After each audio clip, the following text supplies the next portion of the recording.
Giorgia has completed her PhD in computational neuroscience at the Institute of Neuroinformatics, ETH Zurich, and the University of Zurich, and IBM Research Zurich with Professor Indiveri and Professor Dellaferrera and Dr. Fantasi. Her doctoral thesis focused on interplay between neuroscience and artificial intelligence with an emphasis on learning mechanisms in brains and machines. During her PhD, she visited the lab of Professor Krayman at the Harvard Medical School in the US, where she developed a biological-inspired training strategy for artificial intelligence. Before her PhD, Giorgia obtained a master in applied physics at the Swiss Federal Institute of Technology Lausanne EPFL and worked as an intern at the Okinawa Institute of Science and Technology, Logitech, Imperial College London, and EPFL. So thanks a lot, Giorgia. The floor is yours. So thank you very much, first of all, for the introduction and for inviting. I'm really happy that I can share with the TinyML community part of our work on forward learning. And actually, the schedule for the forum is great because Charlotte provided a great introduction to what I'm going to talk about, which is alternatives to backpropagation that are more biologically plausible and specifically that are focused on forward computations. But before focusing on forward computation, I would just like to make a bit more of a timeline of alternatives to backpropagation that are neuro-inspired. I assume most of the audience of this talk felt the hype that happened after Hinton's keynote lecture in December last year about the forward. And I want to use a few minutes in this talk to show that the forward algorithm is certainly innovative, but is one of the many alternatives to backpropagation. So to give a bit of a history, as soon as backpropagation was proposed, a lot of criticisms were brought up, starting from Francis Crick, who in 1989 proposed a commentary in which he started outlining some of the biological properties that backpropagation goes against. And this was followed by many other reviews, more recently by Lillikrap and Boker's group a couple of years ago. And Charlotte already outlined some of these issues, in particular the weight symmetry and the update locking, as well the non-locality of backpropagation and the freezing of activity. So overall, backpropagation is biologically unrealistic. And starting already quite a few years ago, a few algorithms were proposed to resolve some of these issues. Starting from feedback alignment in 2016 by Lillikrap and colleagues that relaxes the weight symmetry, and in the same year by the sign symmetry algorithm from the lab of Tommaso Poggio at MIT. Just a few months later, Knocklund proposed extensions of the feedback alignment algorithm, namely the direct and indirect feedback alignment. And this was followed a couple of years later by the error forward propagation, by the direct random target projection that Charles just presented, and by improvements of the feedback alignment using the Cullen-Pollack and the weight mirroring algorithm. 2 years ago, from the Gersner's lab, the CLAP algorithm, and from the Sacramento group, the direct feedback control, deep feedback control were proposed. And in 2022, we came up with Pepita, followed by Hinton, who proposed the forward. This is not at all an exhaustive list of learning rules that are alternative to backpropagation, but it's just to give a sense that this is quite a hot topic that is developing very fast. And today I'm going to focus mostly on Pepita and the forward algorithm, which are two forward-only algorithms. And I'm going to unveil what is their relationship with the feedback alignment algorithm. So while the time scale of the development of these algorithms is quite long, I'm going to propose a bit of a shorter time scale, which is the one of the talk today. We're going to start by outlining the foundations of these algorithms, And by the end of the talk, I hope that everyone will be able to take away that these algorithms are strongly linked and that the connections is actually transitive. So if we have improvements of one algorithm, we can actually translate it to improve the linked algorithm. So for the talk, we will start on proposing again the main reasons by which backpropagation is not plausible, and what are the basic schemes of alternatives to backpropagation. And then we're going to delve more deeply into Pepita, showing what it means concretely to replace a backward pass with a second forward pass. We're going to show some results, some analytical results, and how we can actually improve the performance of these algorithms. Then we're going to go towards the forward algorithm, presenting the main idea, and then what is the shared principles that it has with Pepita. And finally, if time allows, we'll spend a few words on biological considerations on forward learning.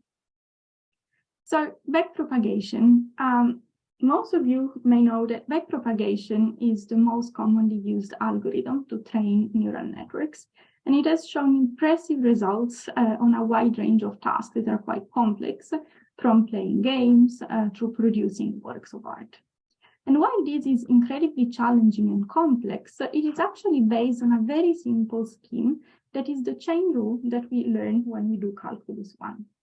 And we use the chain rule to see how the change in synaptic strength, so the network parameter, is reflected in the network, on the network error, on the network performance. And I want to spend a few words just to be all on the same page on the terminology. When I talk about target, I talk about what is the desired output of the network. For example, if we want a network to perform image classification, the target will be the correct class of the image presented to the network. The error measures how much the actual output of the network deviates from the desired output, the target. And when we talk about network, more specifically, we talk about network parameters, in this case, the weights that we see here denoted as W's, that are the parameters that we want to adjust for a network to learn a task. Backpropagation trains a network in two phases. We have the forward pass, in which the network responds to an input. We denote the input as X, for example, an image. The input travels from the bottom to the top through the weights.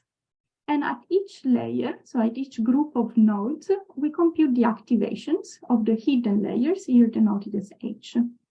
At the end, the top layer is the output layer Y, and we compare the output with the target to compute the error. And then we use the error because we want to update the weights so that the next time the output is going to be closer to the target.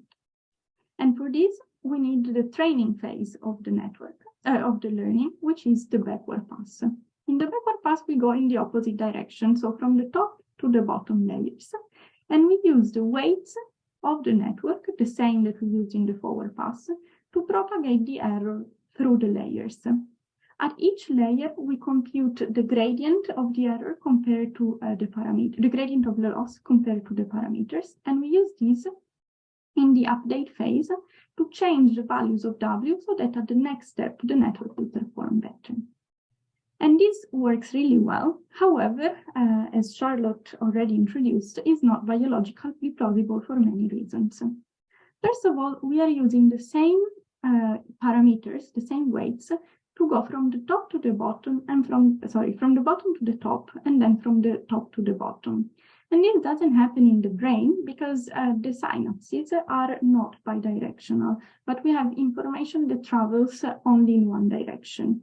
And also information about the input, which is a sensory signal, is carried by different synapses than an information about reward or error, so the backward pass. And this gives rise to what we call weight transport or weight symmetry problem. Second, as I mentioned, we use the chain rule to propagate the error information from the top to the bottom. So once we update W1, we need to have information about W2, W3, and the error. And these informations are not locally accessible to the synapses in W1. Therefore, backpropagation is non-local. This is in contrast with the principles of brain plasticity that instead tell us that the brain learns with local information. Third, I mentioned that we are alternating two phases. A forward phase in which the network is responding to an input and we compute the activations of each layer. This means that the network is active. Each node will have a response to the input. In the backward pass, instead, we only have the error that travels back through the network. There is no response to an input. This means that the activity of the network is frozen. And it goes without saying that in the brain, we just don't stop having activations in our neurons whenever we are learning, but everything comes at the same time. And related to this is the update locking problem that is related to learning a sequence, to learning in a sequence. So when we have a sequence of inputs x1, x2, and x3, we are going to have the network that first needs to do the entire forward and backward pass for x1, and only then it can process x2, both forward and backward, while this alternance doesn't really happen in the brain. And this is what we call update locking problem. These reasons, along with many others, motivated the community to develop alternative training schemes. And the first issue that was addressed was the weight symmetry, which, starting with feedback alignment, was relaxed by replacing the backward path with fixed random matrices, here denoted as B. These matrices are initialized with a certain mean and standard deviation and are not changed during training. What happens is that the forward weights learn information both on the task, so on the pair of inputs, outputs X and the target, but also learn information about the B. So when we initialize the network at the beginning, the W's and the B's are perpendicular, they are randomly initialized. Therefore, the update that feedback alignment would prescribe is perpendicular to the update that backpropagation would prescribe. Perpendicular angle of 90 degrees, thus random. However, as the samples are presented to the network, we observe that we have a soft alignment between the prescribed updates of feedback alignment. This happens in three phases. In the first phase, we use the B matrices to send information about the error to the W matrices. In a second step, the W matrices learn information about the B. So they learn to align with the B matrices so that the feedback alignment network is now an approximation of the backpropagation in which we have the transpose of the weights for the backward pass. So now, after step 2, the W's are aligned with the B, and next time in step 3, when the B sends information about the error, now the network can make use of the error information to learn the task. So this was quite revolutionary because it showed that you don't need perfect symmetry between forward and backward paths to learn. However, it was still limited to simple tasks. And a few years later, a group proposed to enhance feedback alignment in various ways, including the weight mirroring scheme. In the weight mirroring, we alternate a phase in which the forward weight W's are trained with another phase in which the B's are trained.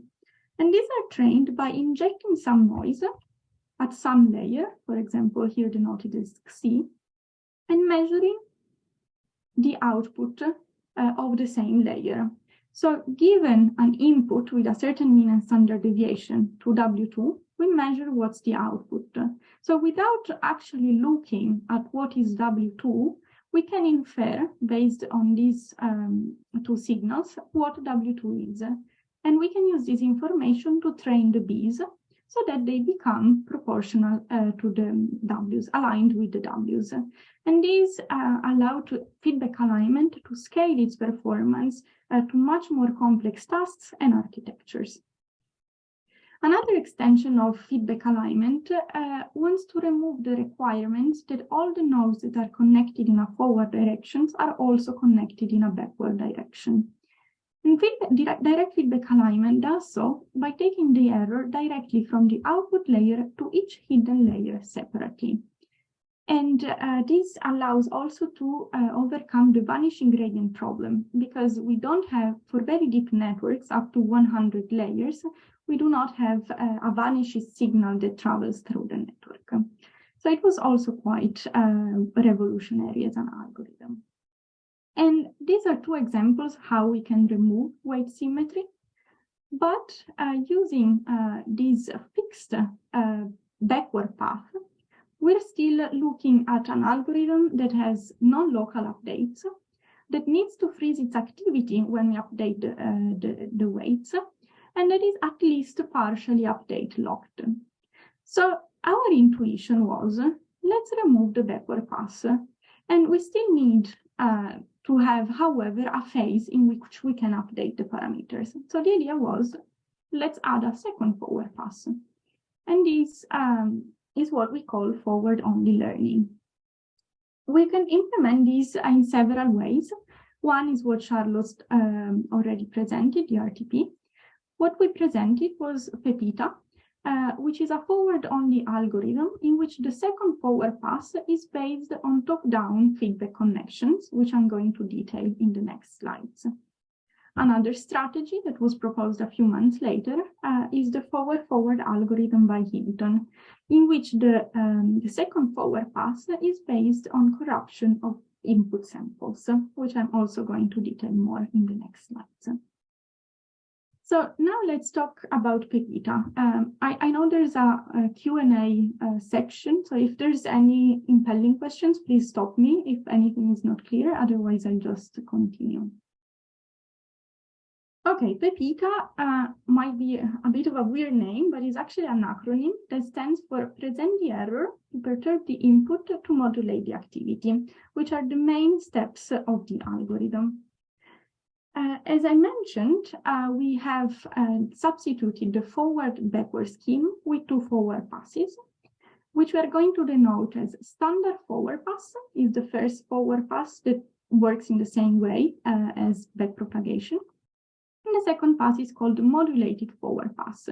Modulated because we take the same input as the standard pass and we modulate it through error information. In order to perform this modulation, we need to add a new element, which we call projection matrix. And it's this matrix here, F, that takes the error from the top layer directly to the input. Since we have two different forward passes with two different inputs, we are going to have different activations in the hidden layers and in the outputs. And we use this information to drive the update.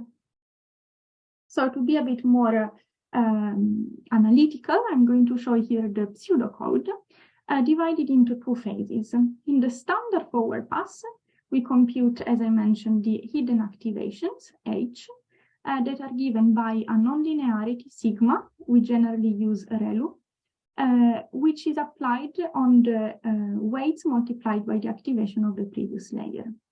Then at the top, we compute the error, and then we present the error through the projection matrix to perturb the input, where the input is just perturbed with an additive term. So the new input now is going to be X, the same input that we had in the standard forward pass, plus the error. The projection matrix is introduced because the input and the error have different dimensionalities. So we need to bring the error to have the same dimensionality of the input. And then in the second forward pass, we have the same strategy to compute the activation. So again, nonlinearity applied on the weighted activations. And we are going to have, therefore, the network responding to the modulated input. The response are going to be modulated responses. And we use the difference between the activations and the two passes to drive the updates. Our update, the delta W, is given by the two terms. One term is the postsynaptic activity difference, so the difference in the two activity, and the first term is the presynaptic activity.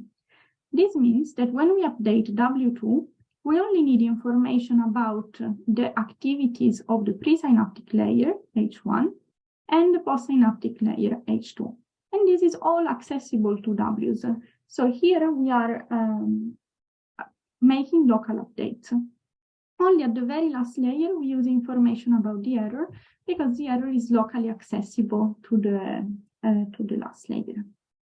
So given this algorithm, we tested it on simple image classification tasks, namely MNIST and CIFAR 10 and 100. And we tested these with three baselines, backpropagation, and then the previously mentioned feedback alignment and direct random target projection. At the beginning, we only had a very simple model with one hidden layer and one output layer. And we observed that compared to backpropagation, Pepita always performs a bit worse, but the order of magnitudes are the same, and we can consider the gap to be quite small. When we compare to feedback alignment, this gap reduces, and we even have a small gain in performance on CIFAR 100. Third, with direct random target propagation, we have a bit of an improvement for all the tasks, and both the fully connected and the convolutional models. And finally, when we look at the convolutional version, the convolutional architecture, we have a small gain in performance compared to the fully connected model. At the beginning, when we achieved these results, we were really surprised because Pepita mostly came out of an intuition. So we weren't really sure of what was happening that was making the network actually learn. And so we did some ablation experiments by trying to remove the core elements of Pepita to see if they were actually needed. And one of these was to remove the projection matrix. So this is the case F equals 0.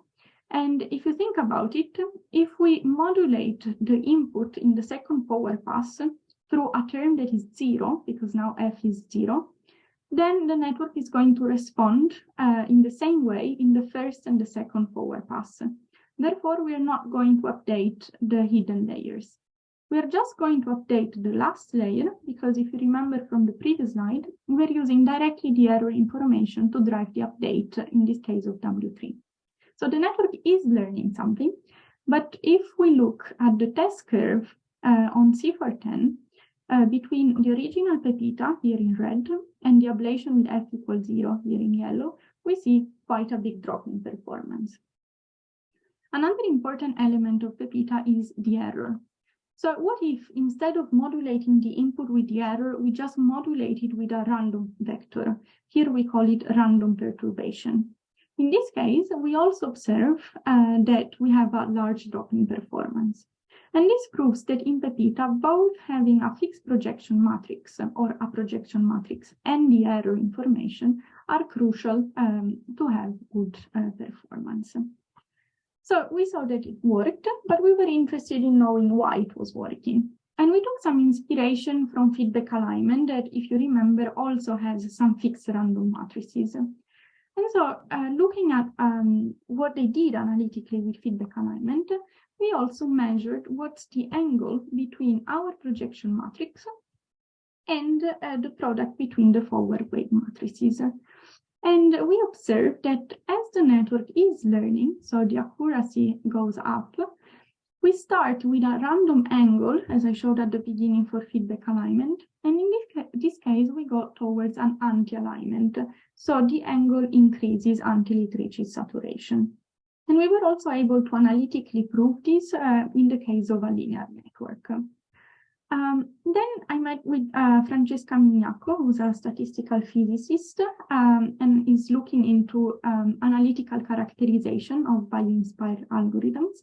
And she had an idea to take this relationship with feedback alignment one step further.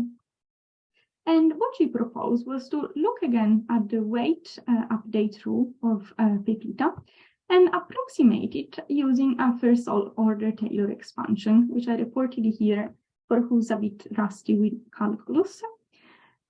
We're using the Taylor expansion in which we consider the center of our argument function, A, to be the actual input, and then the perturbation to be the perturbation due to the error, which we can see here in the expansion of the postsynaptic term of the rule.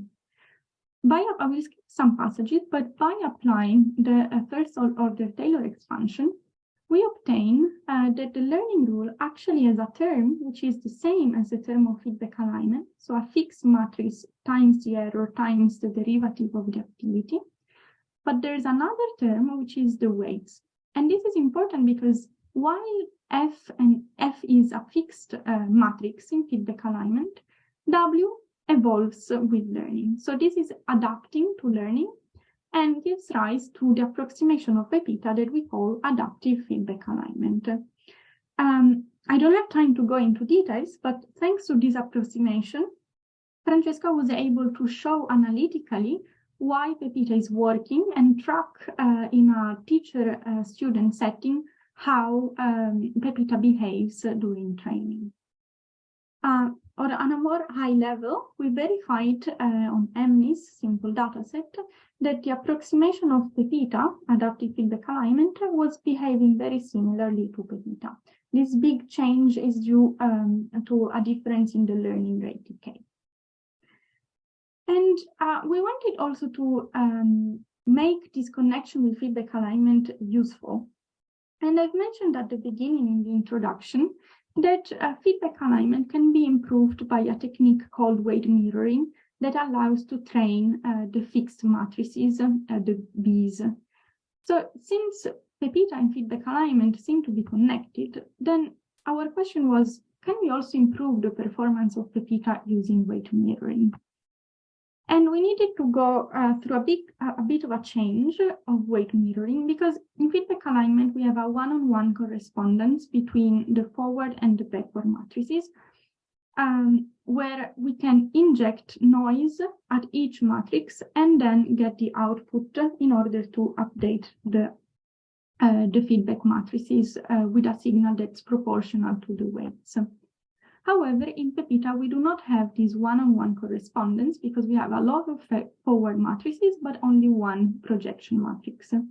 So the idea is to recover this one-on-one correspondence by factorizing the projection matrix into a lot of small matrices, as many as the forward weights, so that we can apply the same principle as feedback alignment and then have an overall alignment for the final projection matrix. A caveat here is that this factorization is actually breaking our only top-down feedback connection, so it comes at the cost of a lower biological plausibility.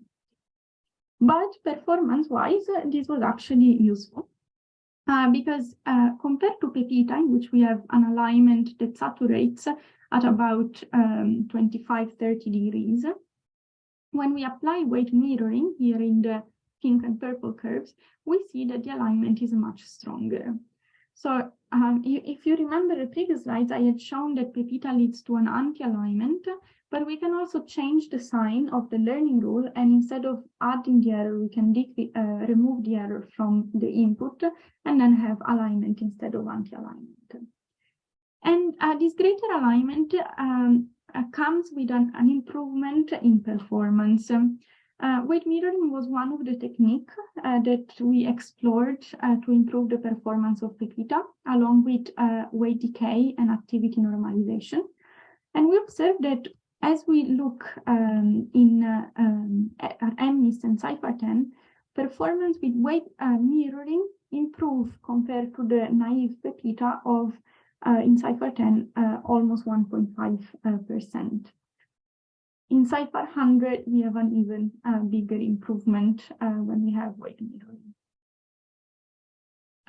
Weight normalization was also very useful because it allowed us to increase the depth of the networks that can be trained with Pepita.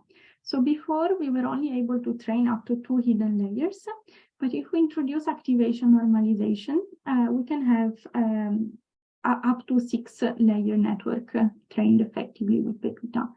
Here, however, we have a big challenge, that is that instead of having an improvement of accuracy with the depth, we have a small decrease, which is one of the standing challenges of Pepita that we would like to address with further work. So continuing on the forward on the algorithm, it's now time to talk a bit more about the forward by Hinton, that shares a similar principle to Pepita, which is that of using 2 forward passes per sample. Here we have a different nomenclature. We talk about positive pass for the first pass, which works in the same way as Pepita. So we have real data and the same dynamics as backpropagation. In the second pass, instead, we have the same dynamics, but this time the input is not modulated by the error, but it's already an input that comes by merging images with hybrid masks coming from different classes. So here, for example, we have that in the first pass, the positive pass, we have a 7 in the analyst dataset, and then the negative pass is going to be given by a part of this 7 added with a part of a 6, I think. And so the network is going to respond to these 2 inputs, and the weights are adjusted so that when the network responds to the clean input, a measure called goodness in the hidden layers is increased.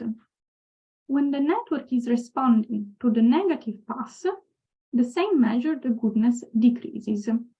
And the goodness can be chosen to have different forms. What Hinton proposes is to use the sum of the square neural activities. So to go a bit more in the algorithm, we can take the hidden activities normed square, and we want to maximize this quantity for the positive pass and minimize this for the negative pass. Therefore, we can model this using a local loss function that has 2 terms, 1 term for the positive pass and 1 term for the negative pass, which we can write as this. To compute the weight update, then we derive this loss by the weights. And I will not go through all the steps, but what we obtain at the end is a sum of 2 terms.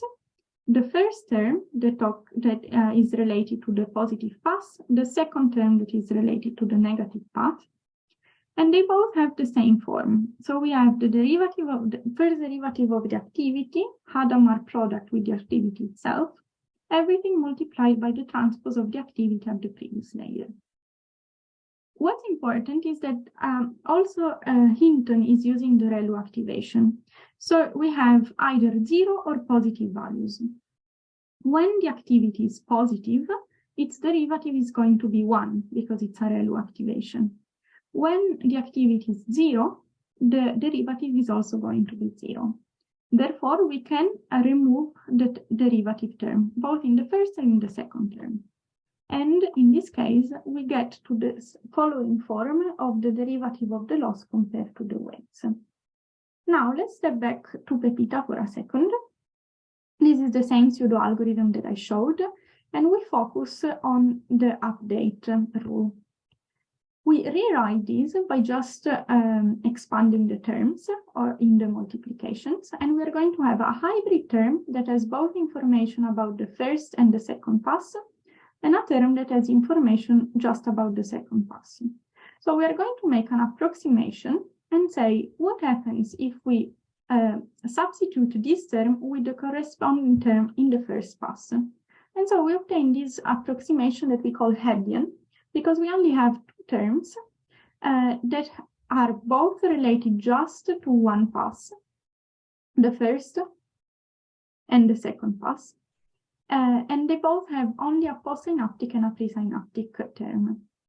The approximation that we call Pepita Hebbian here in light green on cipher 10 only has a very, very small drop in performance compared to the original Pepita, which is not even statistically significant. So we can use this as an approximation to Pepita. And if now you look at this formula and we put it close to the weight update for the forward by Hinton, we observe that the structure is the same. However, this comes with the caveat that here we're using the forward-forward framework that consider the squared neural activities as they are. In the actual paper by Hinton, this also uses a logistic nonlinearity plus a threshold. So the analytic form in Hinton's paper is a bit different from this, but the framework is actually doing a similar procedure. So we see that Pepita and forward share the same principles for weight updates, but I also want to remark that there's big differences between the two algorithms. First of all, how we generate the input to the second forward pass, which in Pepita comes from top-down feedback. So as a reminder, we take the error all the way down to the input, and then we add it or subtract it to the input. And the error magnitude is very small. So if we look at the input to the second pass, to the naked eye, this looks identical to the first pass because the modulation is really small. It's what we see here in a grayscale image. Instead, in forward, we use this hybrid mask technique to provide the input to the second pass. And as you can see, the difference is quite big between the positive and the negative data. And this also leads me to describe a second big difference between Pepita and the forward. We said that in the forward, we train the network so that we can increase the square activity of the hidden layers when they respond to the positive pass and decrease it when they respond to the negative pass. This doesn't happen in Pepita. So if we look at the difference between the squared activity in the first and second pass, the mean is 0. So there is no skewing towards the positive side of the figure, which means that while the two algorithms share a similar foundation for the updates, the actual dynamic of the training leads to two different activity averages. And third, I want to remark once more that what I'm talking about here is in similarities between the two algorithms is at the level of the framework. But in Hinton's paper, there's a more elaborated choice of the goodness. So instead of just the activity square, there is a threshold, there is a logistic function. And so analytically, this is not exactly equivalent. And now I think I still have a few minutes to give a few biological considerations about forward learning, in particular forward learning with the top-down feedback. Going back to our original 4 motivations by which backpropagation is not biologically plausible, I want to go through all of them and show why forward actually solves them. So weight transport or weight symmetry is clearly not in the picture here because we do not have a backward path that can be symmetric. In terms of locality, I showed that the learning rules only require elements from the postsynaptic and presynaptic nodes. In terms of freezing of activity, if you remember, I said in backpropagation, the network responds to an input and then only the error flows through the network, but there is no input. In Pepita, in the forward algorithm, the network is always performing forward computation. So it's always responding to something, either the clean input or a modulated input with the error or the hybrid input for the forward. So the network is never frozen in terms of activity. And then update unlocking is a bit more tricky. So for Pepita, we perform the updates during the second forward pass. So as soon as we perform the computation of the second pass for the first layer, we already have all the information necessary to update this layer. Then when we are performing the second forward pass for the second layer, we can already update the weights at the first layer and so on. So we are partially update unlocked because we only need to wait for the computation of the error, but not for the computation of the entire second forward. But now talking more specifically about Pepita, we are introducing some new elements compared to backpropagation, and we need to check whether biology may support these. So first of all, we have this projection matrix, and that takes an error information all the way through an input. And this is actually not a new concept even for neuroscience, but is reminiscent of what we call cortico-thalamocortical loops, in which the information goes all the way from the cortex to the thalamus, and then there's a direct connection from the thalamus to the cortex that carries error-reward information. And so we can, in a very abstract way, think that our projection matrix in Pepita has a similar role. A second new requirement of Pepita is that since we want the weight update to be driven by the difference in activity between the standard and the modulated pass, up until we do the second forward pass, we need to keep in memory the activity of the first pass. And this is actually something that can be implemented when we look at biology in a bit more complex way. So instead of looking at point-like neurons, we look at neurons that have two or more compartments, in this case, two compartments where the top is the dendrites and the bottom is the soma. The way soma and dendrites work is that the dendrites integrate information from presynaptic layers through weights, Ws, and then send this information to the soma. In Pepita, we can have this scheme over the two passes. In the first pass, the dendrites first integrate information about the input and then send it to the soma. Then they integrate information about the second pass, so the input plus the error. And as they are integrating it, there is an instant in which the information still hasn't traveled to the soma. So there is a mismatch between the two compartments, which has been shown experimentally to be able to drive learning in biology. I also want to just mention that in our latest preprint, we show that the Hebbian approximation of Pepita that I mentioned just a few slides ago, the one that has two terms, one only with information on the first pass and the other with only information about the second pass, this update cannot actually be separated so that the first term is already applied during the first pass and the second term during the second pass. And this alleviates the requirement of storing the activations, but it comes with a bit of a drop in performance. So with this, I wrap up.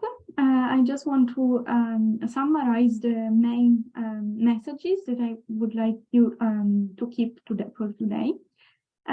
So Pepita and forward are two examples of forward-only algorithms that only use forward computations.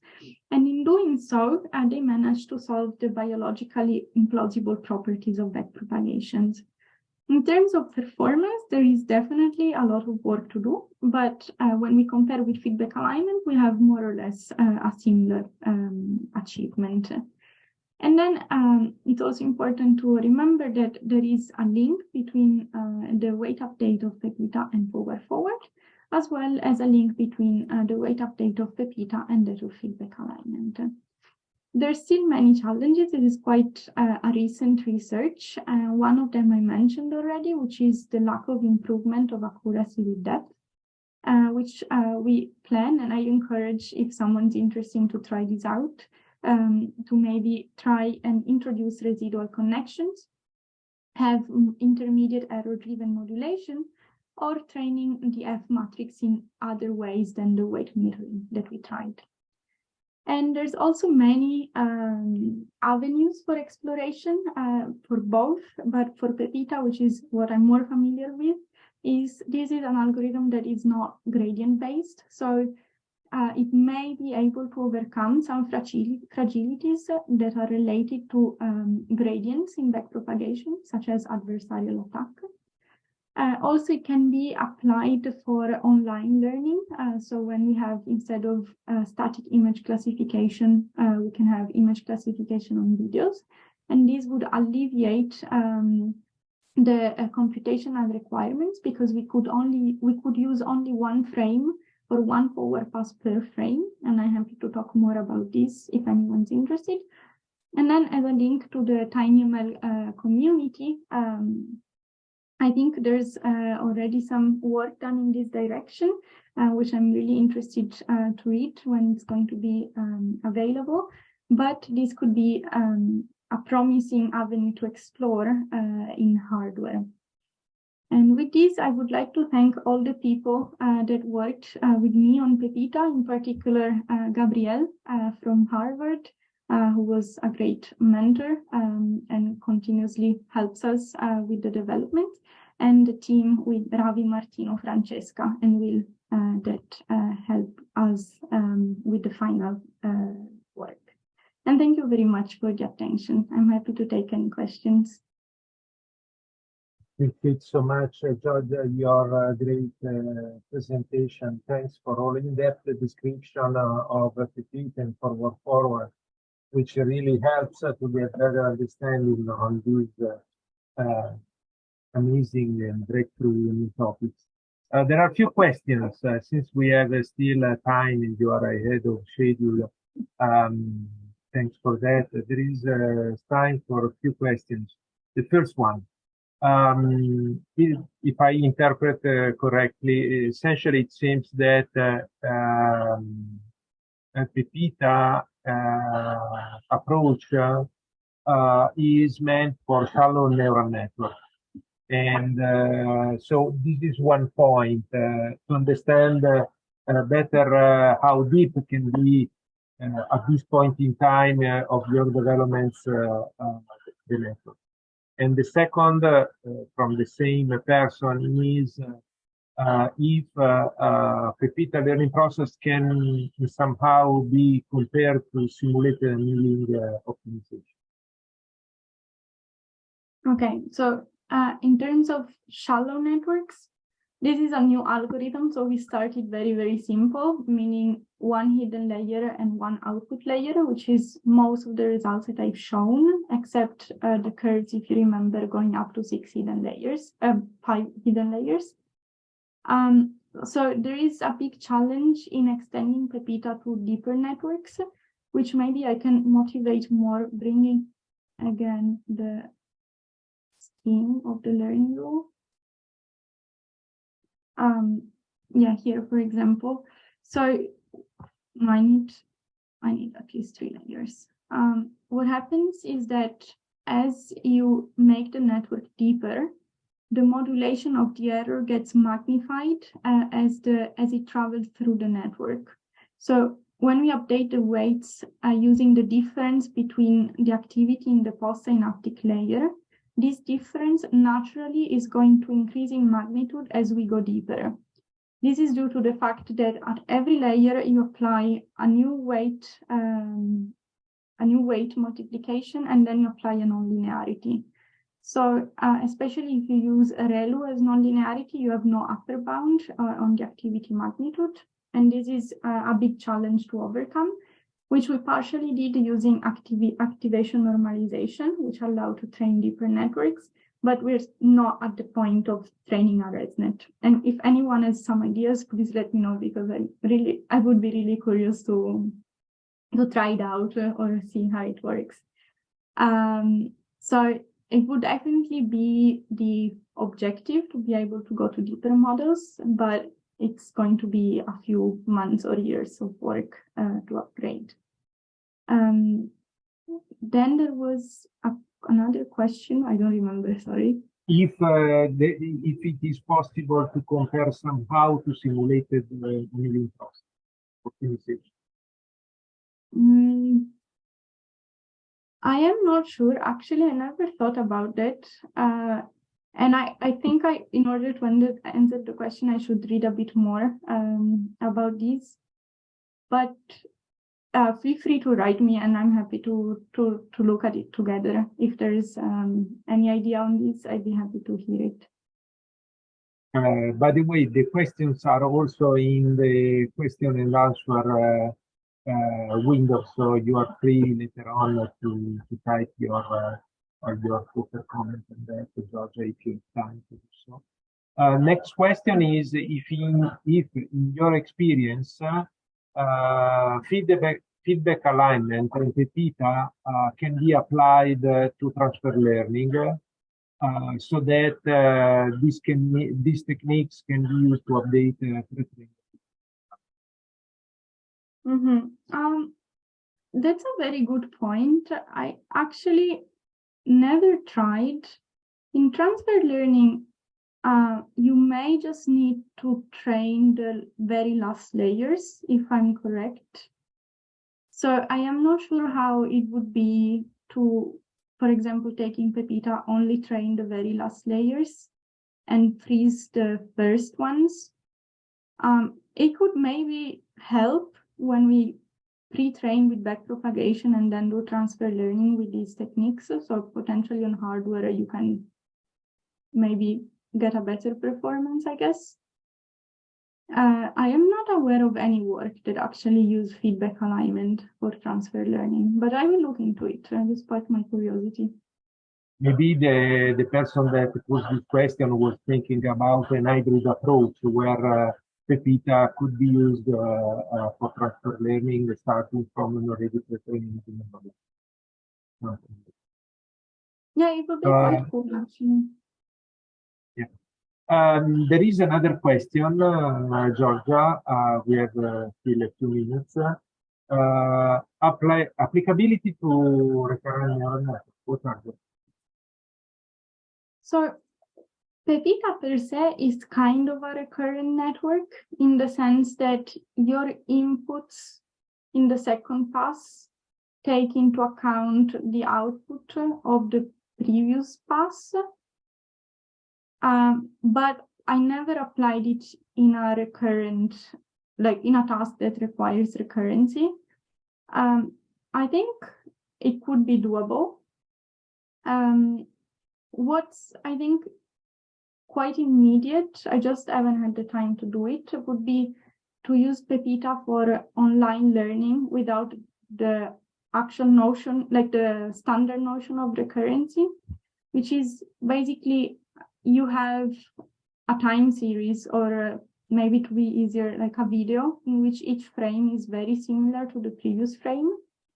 And you perform a first forward pass on the first frame. And then instead of adding the error on top of the first frame, you add it already on top of the second frame. And then when you do the second forward pass, you already have information about the next frame and the error about the previous frame. And then you do the same for the third frame and so on. And so you can kind of recover a bit the recurrent idea because you still have the state of the previous frame in memory. But also what would be very cool is that backpropagation does forward and backward for each frame. And Pepita would only do forward. So you would halve the number of computations. But I haven't tried this. It's just an idea. Yeah, it has to be said also, Giorgia, that there are more and more approaches that try to get away from recurrent neural networks such as LSTM and the like, to more, let's say, forward type of neural networks such as temporal convolutional neural networks and the likes. So also this has to be said. By the way, people in the chat also, I would like to underline this, say that your talk was very interesting, that it was very nice talk. So compliments, Giorgia. Maybe last question is that so it's something more memory related. Does the feature maps for all the layers need to be stored when applying Pepita on device learning? So I think the question is if the implementation of Pepita affect is somehow the footprint in memory, and how. So you have a lower number of parameters for hardware in which you need to store both the forward matrix and the transpose of the forward, or for example, for feedback alignment, you need to store the forward and the backward matrix. We do not have these. We have additionally the projection matrix, but this is going to be the number of classes times the dimension of the input. So in terms of this memory, it's definitely it definitely has a lower impact.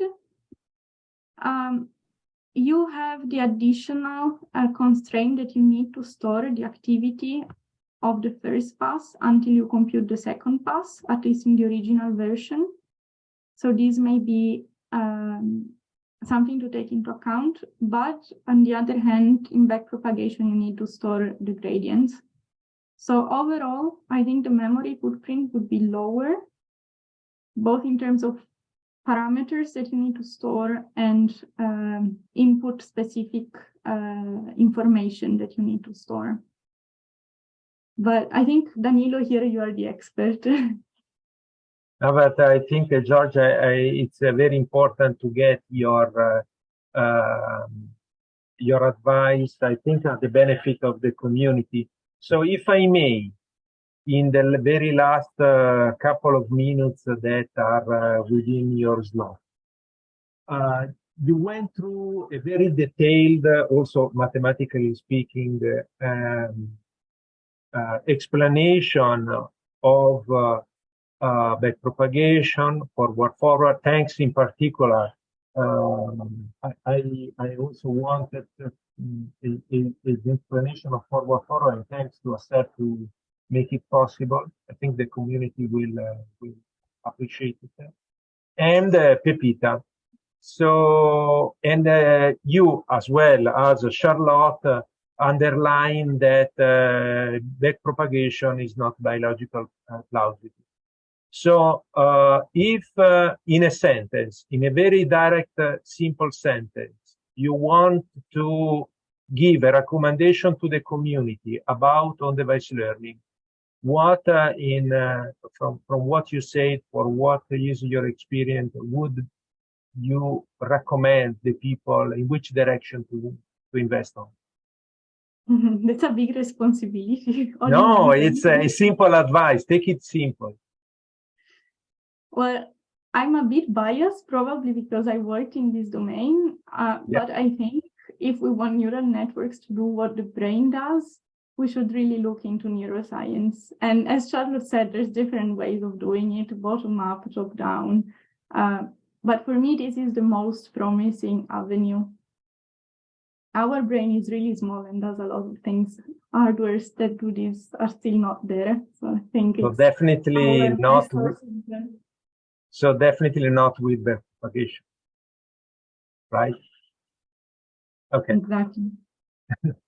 Thanks a lot, Giorgia. It was a great talk and a great time with you. Appreciated so much.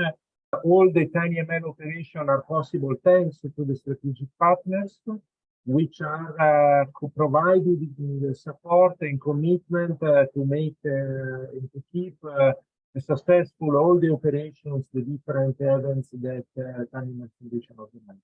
So thanks to IZIP, Analog Devices, Arduino, ARM, BrainChip, Edge Impulse, Dreamwave Technology, Groverty, IBM, ImageBob, Infineon, Innatera, Microsoft, Nota AI, NXP, Pauling Technology, Pixel, Qualcomm, Renesas, Schneider Electric, Sensimil, Sony, Silicon Labs, STMicroelectronics, Synaptics, Syntian.